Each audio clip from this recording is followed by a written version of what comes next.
Mapagpalang araw. Ano po, ito po ang inyong kaibigan, Jesus, Brother Manny Bautista. Minsan pa, tayo po'y maghaharal ng Ebanghelyo ng ating Panginoong Jesus. Ang purpose, palakasin ang ating mga buhay sa kaluluwa. Ano po? Yan ang dulot ng pakikinig ng Bible study. Kaya naman po tawag dyan, ng Bible study, sleep Bible study. Kapag seryoso ka nakikinig, ibig sabihin, pinalalakas mo ang inyong spirituality. At hindi lang yun, kaya ka nakikinig kasi mahal mo ang Diyos. Kasi ang pakikinggan mo ay ang kanyang turo at aral. Hindi po yung aral lang nagtuturo. Sapagkat pare-pareho lang po tayong tao. At dahil pare-pareho tayong tao, pare-pareho po tayo nagkamali. Lahat ng tao nagkasala sa Diyos. Kaya kailangan natin pare-pareho ang salita ng Diyos at sa pakikinig natin ng salita ng Diyos ay nagbibenepisyo naman po ang bawat isa. Kaya napaka-importante na nakakapakinig tayo ng mabuting balita o the good news o salita ng Diyos sa ating buhay. Tingnan po natin ang sinasabi ni Juan sa kanyang sulat sa ikatlong 1, chapter 3. Yan. Pero siyempre, bago tayo papalaot, tayo muna ay lalapit sa Diyos sa pamamagitan ng panalangin. Bakit tayo lumalapit sa Diyos? Upang siyang pumatnubay, upang siyang magtuwid kung ano man yung dapat ituwid sa ating mga buhay. Alam niyo po ba, yung pagkikinig lang ng inyong presensya, yan ay parahan ng Diyos para ituwid po tayo. Tandaan nyo, lahat po tayo makasalanan. Walang taong hindi nagkasala sa Diyos. Tingnan muna natin dito ang salita ni Juan. Ikatlong 1, 1-2. Mahal kong gayo, idinadalangin kong ikaw sana'y nasa mabuting kalagayan at malusog ang pangangatawan tulad ng alam kong mabuting kalagayan ng iyong buhay espiritual. Yan. Dalawa po yung buhay natin. Buhay sa laman at buhay sa espiritual. Ngayon, kung dalawa ang ating kalagayan, dalawa ang ating dapat pakainin. Ang ating katawan at ang ating katawan pang-spiritual. Yan po ang sabi ni Lord Jesus sa Mateo 4:4. Ngunit sumagot si Jesus, nasusulat, hindi lamang sa tinapay nabubuhay ang tao, kundi sa bawat salitang namumutawi sa bibig ng Diyos. So, importante po ang salita ng Diyos. Ang salita ng Diyos ang higit na mahalaga. Hindi ko po sinabing hindi mahalaga ang pagkain. Pero tandaan nyo, kapag kumain po kayo ng almusal, kakain na naman kayo ng tanghalian at kakain naman kayo ng hapunan. Ibig sabihin, kada maramdaman mong gutom ka, kumakain ka. Pag pultag ka na, doon na po natin tinatapon yung ating waste material. So, ibig sabihin, walang tigil ang pagkain araw-araw. Hanggang sa, kung dumating ang panahon, mamamatay tayo, tapos na pagkain natin. Pero hanggat nabubuhay tayo, sabi ni Jesus, hindi lang po tayo dapat mabuhay sa tinapay o pagkain ng physical, kundi mabuhay tayo sa salita ng Diyos araw-araw. Yun po yung mahalaga. Bakit ko sinabing mahalaga yun? Kung sa inyo walang halaga, bakit naman kung pag nagkakasakit kayo, nagdadasal kayo sa Diyos? Ang malaking mali ng tao, pagdating sa tungkol sa salita ng Diyos, masyadong mahirap. Pero pagka nagkaroon ng sakit, nagkaroon ng problema, para bang hinaatak ang Diyos upang bumaba sa lupa. Para bang ang tingin nila sa Diyos ay utusan. Ano po? Kaya maliwanag ang sabi, hindi lang tayo nabubuhay sa pagkain, kundi sa salita ng Diyos araw-araw. Kaya yung salitang araw-araw, paano mo gagawin yon? Kailangan ba araw-araw makikinig ka ng Bible study? Hindi po. Yung araw-araw, di po ba pag nagising ka sa umaga, di manalangin ka. Magpasalamat ka sa Diyos. Dahil ginising ka na niya, nang malakas ka na naman. O pagdating ng gabi, matutulog ka na lang. Magpasalamat ka sa Diyos. Yan. Pero nangyayari po, yung iba, wala na pasalamat. Basta lang, kakain lang, matutulog na lang sa gabi. Hindi man lang maalala ang Diyos. Huwag naman. Ang buhay po natin, ang sabi ni Apostol Pablo, sa chapter 6, ang buhay ng tao ay ganito po ang sinasabi ni San Pablo. Ang inyong katawan ay hindi talagang inyo, kundi sa Diyos. Kita niyo po, 1 Corinto chapter 6 verse 19. Ang tinutukoy ni Pablo, yung katawan natin, hindi pala natin ito paghahari. Anong nakalagay? Ang inyong katawan ay hindi talagang inyo. Kanino? Kundi sa Diyos. Kung sa Diyos ang katawan na ito na ginagamit natin, kanino natin gagamitin ang ating katawan? Ang sabi sa verse 20, kaya't gamitin ninyo ang inyong katawan upang maparangalan ng Diyos. Yun po pala ang purpose. Bakit tayo nilikha ng Diyos? Para gamitin ang katawan natin para sa kanyang karangalan. Yan problema po, imbis na maparangalan natin ng Diyos sa pamamagitan ng ating katawan, kung bisan po ang ating katawan nagagamit natin sa ibang bagay. Yung hindi gusto ng Diyos, yun ang ginagawa natin. O meron bang karangalan ng Diyos dyan? Wala. Ang napaparangalan po natin, walang iba kundi si Satanas. Lahat ng masama ayaw ng Diyos. Lahat ng masama gusto ni Satanas. Kung ang ginagawa mo ay masama, si Satanas po ang masaya. At ang Diyos malungkot. Pero kanino ang katawan mo? Kanino ang katawan ko? Di paghahari ng Diyos. Bakit natin nagagamit sa demonyo? Kasi po nasa laman pa po tayo. Ang laman po natin napakalakas ng impluensya. Napakalakas ng impluensya ng ating katawan.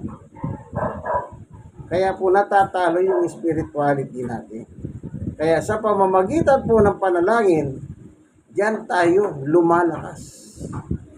Kapag tayo nakikipag-ugnay sa Panginoon Diyos. Amen.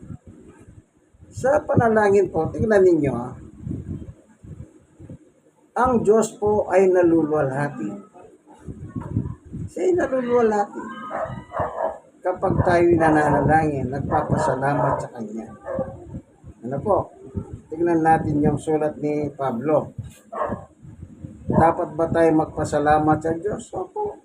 Napakaliwanag ang utos ni San Pablo na apostol ni Jesus. Chapter 5 ng unang Thessalonica. Anong nakalagay? Basahin natin. Sa 16. 5:16. Magalak kayong lagi. Magalak, sinabi bang malungkot kayo? Hindi. Magalak, masaya. 17. Maging matyaga sa panalangin. Kailangan po ang tiyaga sa panalangin. Alam niyo po, ang tao, sabi nila, napakahirap naman ng manalangin. Sige, challenge. Kung hindi ka makapanalangin ng 30 minutes, parang hirap na hirap ka. Sige nga, subukan mong kumain ng 30 minutes. Di po ba? Yan. Maging matyaga sa panalangin. At 18. Ipagpasalamat ninyo sa pangalan ni Kristo Jesus ang lahat ng pangyayari sapagkat yaon ng ibig ng Diyos. lahat po pala tayo dapat mapagpasalamat sa Diyos. Sapagkat yun ang ibig pala ng Diyos sa atin.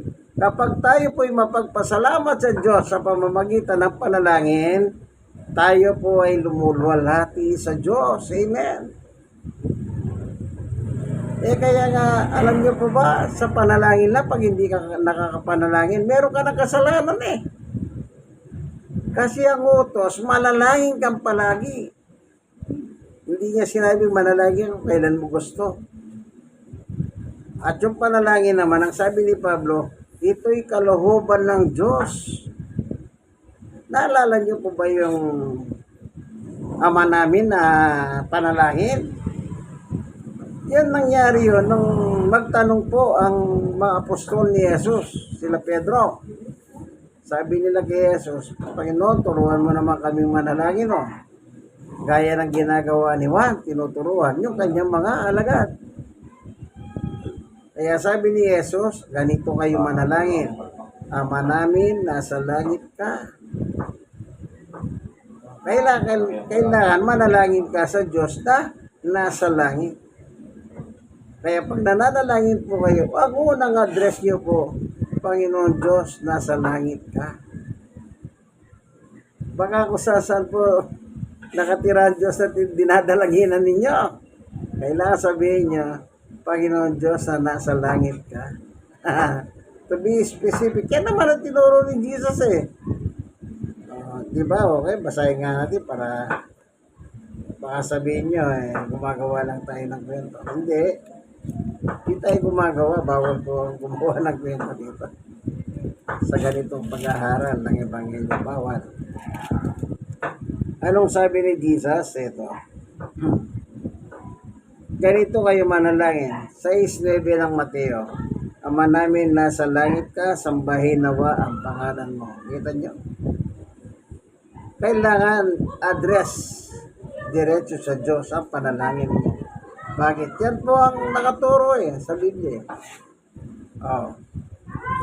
Anong sabi niya? Sa verse 10, ikaw nawa mag-ari sa amin. Sundin nawa ang iyong kalooban dito sa lupa tulad ng sa langit ko. Sundin ang kalooban mo. Anong kalooban ng Diyos? Mapagpasalamat tayo sa Diyos, sabi ni Pablo. Sa pangalan ni Jesus. Dadalangin tayo sa Diyos sa pangalan ni Jesus na pasalamat. Hindi yung pagluhod mo, Antimano, hingi ka nang hingi sa Diyos. Hindi. Ang dapat sa panalangin, sa simula pa lang, luwalhatiin mo na ang Diyos. Pagkatapos, at saka mo pupurihin siya, at saka mo, uli na yung paghingi. Yung iba naman pag-load, Diyos ko, bigyan mo ko nito, bigyan mo ko ng ganyan. Para baka Diyos, utusan.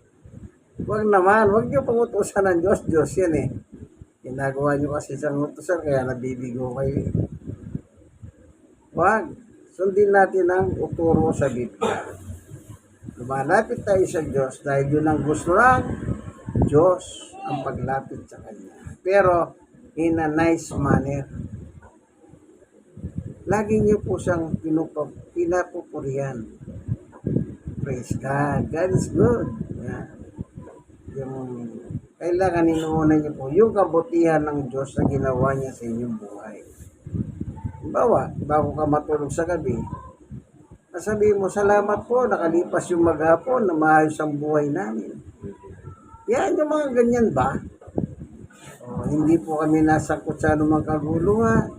Hindi po kami nasangkot sa anumang aksidente. Nilayo mo kami sa kapahamakan.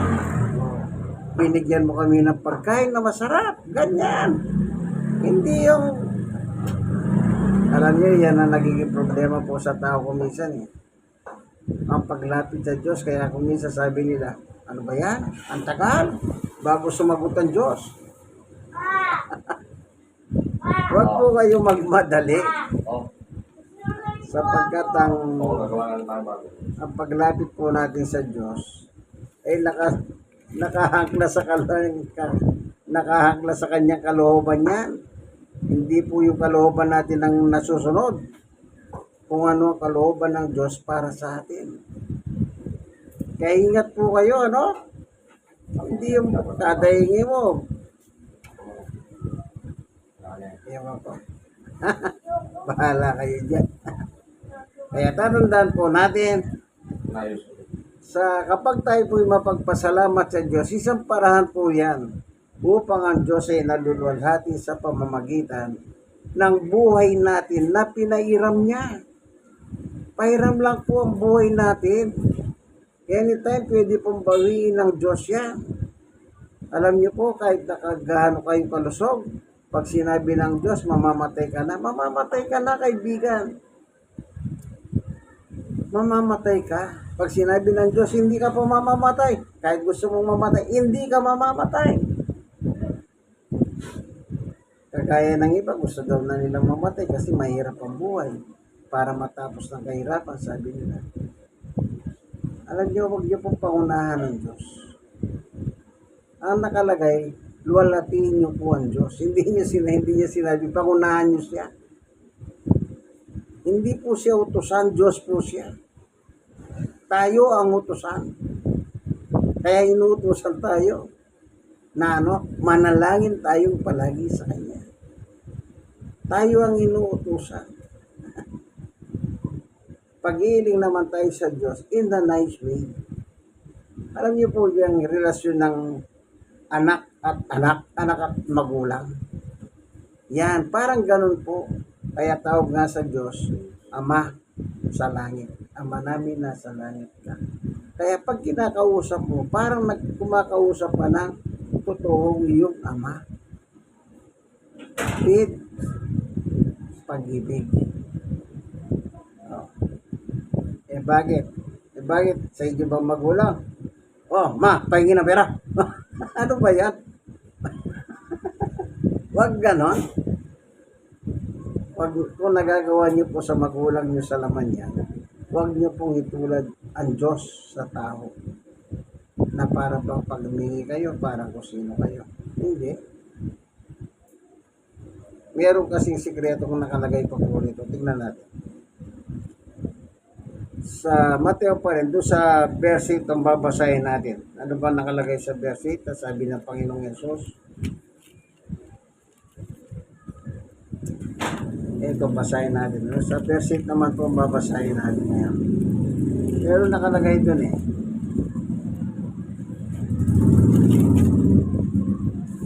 Sabi ni Jesus, sapagkat alam na ng inyong Ama ang inyong kailangan bago pa ninyo ingin ito sa Kanya. Sapagkat alam na ng inyong Ama ang inyong kinakailangan bago pa ninyo ingin sa Kanya. Lumalapit ka pala, alam na ng Diyos ang kailangan mo. Ibibigay ba ng Diyos? Ibibigay ayon sa pasya niya. Hindi po ayon sa pasya nating mga tao. Huwag niyo pong itulad ang Diyos sa kagaya nating mga tao. Diyos po yun eh. Almighty God. Makapangyarihan sa lahat. Oh. Kung minsan, sabi nga nila, yung tao na yan, nung wala pa yan, napakabait. Pero nang yumaman, yumabang. Oh, kita nyo? Nang yumaman, mayabang. Di naging sanipa na kayabangan niya yung pagyaman niya. Di mas magandang mahirap na lang siya, at least mabait siya. Mas maganda, kung mabait ka, tuloy-tuloy kang mabait. Pinagpala ka ng Diyos, mabait ka pa rin. Hindi eh. Kapag pinagpala ng Diyos, sakala mo kung sino na. Hindi mo ba? Kaya nagkakaroon sila ng sakit sa leg eh. Hindi na daw makatingin. Step na. Mahirap po yun. Kaya mag-exercise kayo sa leg Kung galaw-galaw nyo, baka may step na yan. Tandaan nyo po ang ating katawan ay paghahari ng Diyos. Kaya gamitin natin para sa Kanya. Huwag po natin gamitin sa demonyo. Yung iba ginagamit ang katawan sa demonyo. Ano yan? Yung lahat ng gawang masama sa demonyo. Pagkatapos dun sila gagawa. Tapos nagsisimba. Ba't ka pa nagsimba? Eh baka naman sinasamba mo si Satanas na. Ano sabi ng tao? Pasimba-simba pa, pero demonyo naman. Tandaan niyo po yan. Malikot ang mata ng taong bayan. Mas maganda po, lagay niyo po sa tama. Ano ang tama? Yung katawan natin na pinagagamit ng Diyos, gamitin natin upang ang Diyos ay malwalhati o sa atin. Ibig sabihin, parangalan natin ng Diyos sa pamamagitan ng ating katawan. Kung ano po ang gusto ng Diyos, yun ang sundin natin. Panguli. Kaya po tayo nilikha, may layunin ng Diyos sa atin. Hindi po si Satanas ang lumikha sa atin. Si Satanas, nilikha rin ng Diyos yan.